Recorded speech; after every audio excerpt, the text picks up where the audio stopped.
तो डीमार्ट एक देख लेते हैं। मैं फटाफट डीमार्ट ओपन करता हूं and let me tell you, देखो ये सब अच्छा ही है यार, लॉन्ग टर्म अच्छा नहीं होता तो हम रिसर्च क्यों करते, राइट। स्टोर पे स्टोर खुलते जा रहे हैं, धंधा बढ़ता जा रहा है, एवरीथिंग इज वेल, प्रॉफिट बढ़िया है। पिछले साल ग्रोथ देखो, लास्ट ईयर का ग्रोथ अच्छा नहीं था, राइट। 52,000 करोड़, ये एक ही मिनट, 23, 24, 24, ये है trail FY24, sorry, trail FY25, right. देखो लास्ट ईयर के सेल्स ग्रोथ 50,000 करोड़ थे, आप यहां पे ट्रेंड में भी देख सकते हो। इनके धंधे 18%, 16%, 19% से बढ़ रहे थे टिल द ईयर एंड, 19% का ग्रोथ था। बताओ दोस्तों, डिमांड में डिमांड की कोई कमी थी, यस और नो? क्या टीसीएस की डिमांड बुरी थी, या टीसीएस की डिमांड में कमी बिल्कुल नहीं थी, स्ट्रॉन्ग ग्रोथ था। जैसा टीसीएस में हमने देखा, टीसीएस की डिमांड में कमी थी, तो हमें जब भी रिजल्ट आए हमें क्या चेक करना था टीसीएस में, भाई तेरी डिमांड सुधरी कि नहीं सुधरी, तुम डिमांड सुधारो, प्रॉफिट तो अच्छे ही है। डिमांड में क्या था दोस्तों, डिमांड में डिमांड अच्छी ही थी, 19% का ग्रोथ, 8% के जीडीपी बढ़ने पे बहुत अच्छा है, 3 गुना आउट परफॉर्म कर रहा है। लेकिन दोस्तों डिमांड के प्रॉफिट कैसे थे लास्ट ईयर? H1 में 18% प्रॉफिट, 4% प्रॉफिट डाउन। क्या ये अच्छी बात है दोस्तों? क्या कहोगे आप लोग? तो डिमांड का प्रॉब्लम क्या बोलोगे आप लोग दोस्तों? क्या डिमांड यानी सेल्स प्रॉब्लम था कि प्रॉफिट प्रॉब्लम था? बताओ मेरे को, last year what was the problem for demand, sales और profit? This is what we should know in each and every company, right. हर एक कंपनी का यही चीज जानो दोस्तों, राइट। धंधे थे बराबर, पर मार्जिन नहीं थे। आप देख सकते हो यहां पे, जैसे मैंने यहां पे Q4 लिखा हुआ है, राइट। अब ये Q4 है और ये पूरा साल है। पूरे साल के दरमियान 19% से धंधे बढ़े, उतने ही खर्चे बढ़े, प्रॉफिट खाली 60% से बढ़े। और मार्जिन देखो दोस्तों, 5.5 से 5% आ गए थे, यानी 50 बेसिस पॉइंट से मार्जिन टूटे थे। तो ये बड़ा रिस्क था। पिछला पूरा साल डिमांड के लिए बिल्कुल अच्छा नहीं गया। पर पिछले साल में दोस्तों Q4 जो आखिरी क्वार्टर था लास्ट ईयर, उसमें एक बढ़िया इंप्रूवमेंट मुझे नजर आ रही, राइट। Q4 में देखो धंधे तो अच्छे ही है, 19 एंड 20 वेरी गुड फ्रेंड, तुम्हारी डिमांड तो बिल्कुल बढ़िया है। पर एक कमी थी डिमांड में, पूरे साल मार्जिन डिक्रीज हो रहे थे, प्रॉफिट बढ़ते नहीं थे। दोस्तों Q4 में लास्ट जो Q4 के रिजल्ट आए, उसमें दोस्तों प्रॉफिट कैसे आए? गुड, मार्जिन इंप्रूव हुए। तो आपको Q4 में ही आपके दिमाग में ट्रिगर होना चाहिए। क्या होना चाहिए?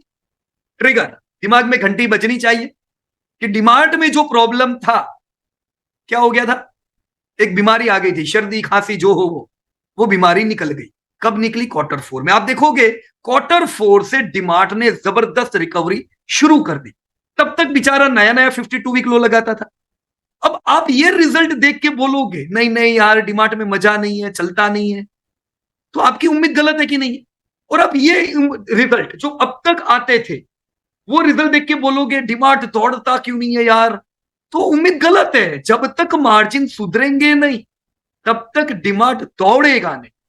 डिमांड के मार्जिन Q4 में सुधरे, राइट, तो आपकी उम्मीद भी इंप्रूवमेंट वाली होनी चाहिए। अब जब लेटेस्ट नतीजे दोस्तों Q1 के आए, again 19% growth is Indeed good growth, है ना, अच्छा ग्रोथ है। ये 6 नए स्टोर और ओपन किए सिर्फ 3 महीने में, है ना, 19% सेल्स ग्रोथ। पर यार पहला क्वार्टर था मार्जिन सुधरने का, क्या प्रॉफिट सुधरते जाएंगे? ये बार मार्जिन फ्लैट है, इट्स ऑल राइट। अब तक जो टूटते थे वैसा हाल नहीं है दोस्तों। प्रॉफिट 17% से बढ़े, 19% से धंधे, 17% से प्रॉफिट। चलो मैंने एस्टिमेट क्या लिया इस साल, क्या एस्टिमेट लो? ये साल दोस्तों मैंने 18% का ग्रोथ उम्मीद किया है।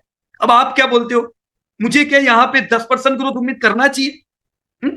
अगर मैं 10% ग्रोथ उम्मीद करूंगा तो मेरी उम्मीद सही है कि गलत है? क्या मैं दोस्तों यहां पे 25-30% ग्रोथ उम्मीद करूं तो मेरी उम्मीद सही है कि गलत है? अरे ज्यादा है बहुत। मैंने कंजर्वेटिव जो भी ग्रोथ है, राइट, 19, मैंने 18% का ग्रोथ लिया। अब दोस्तों आप 15 लो, आप 17 लो, आप 21 लो, कुछ भी एस्टिमेट करो, पर वो नजदीक है। वक्त बताएगा, Q2 के रिजल्ट बताएंगे, Q3 के रिजल्ट बताएंगे आपकी उम्मीद सही थी कि गलत थी। पर हमेशा जितनी ज्यादा आप एस्टिमेट करोगे, शेयर बाजार दोस्तों एस्टिमेट का ही गेम है, जो है वो तो भाव में रिफ्लेक्ट हो रहा है कि नहीं? तो आपको क्या मिलेगा?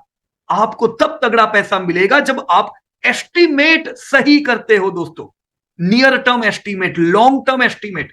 तो एस्टिमेट यानी अंदाजा लगाना सीख लो दोस्तों। मैंने 18% का ग्रोथ अंदाजा लगाया। आप लोगों को क्या लगता है दोस्तों, सही है कि गलत है? रहने दो इतना 18, राइट? प्रॉफिट ग्रोथ मैंने 30% कैसे लिखा? ये तो दोस्तों हम अंदाजा कर ही नहीं सकते। कैसे कर सकते हैं?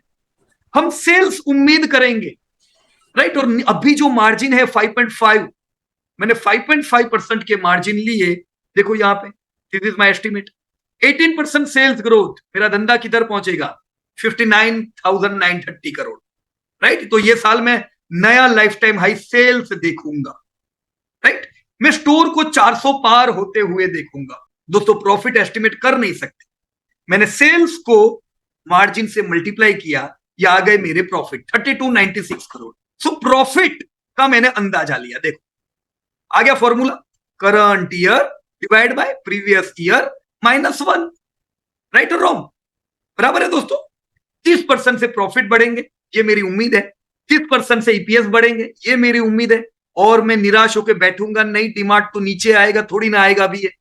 अब तक इसको नीचे ही रहना था क्योंकि बेचारे के धंधे बंदे कुछ थे नहीं। अब जब धंधे स्ट्रांग है दोस्तों, मैं 61 65 तो अभी इसी साल कुछ ही महीने में उम्मीद करूंगा ये। और बाइंग लेवल 3609, राइट? मैंने लिखा है, जरूरी नहीं है। अब तक यही आते थे, टारगेट नहीं आते थे। अब क्या आएंगे? अब टारगेट आएंगे, बाइंग लेवल नहीं आएंगे, राइट? सो दो एग्जाम्पल दोस्तों हमने देखे। हमने देखा कि कैसे हम हमारी उम्मीद को सेट करें, राइट फ्रेंड्स? स्टोर बढ़ रहे, धंधे बढ़ रहे, प्रॉफिट बढ़ रहे। I will stay positive now onwards in demand.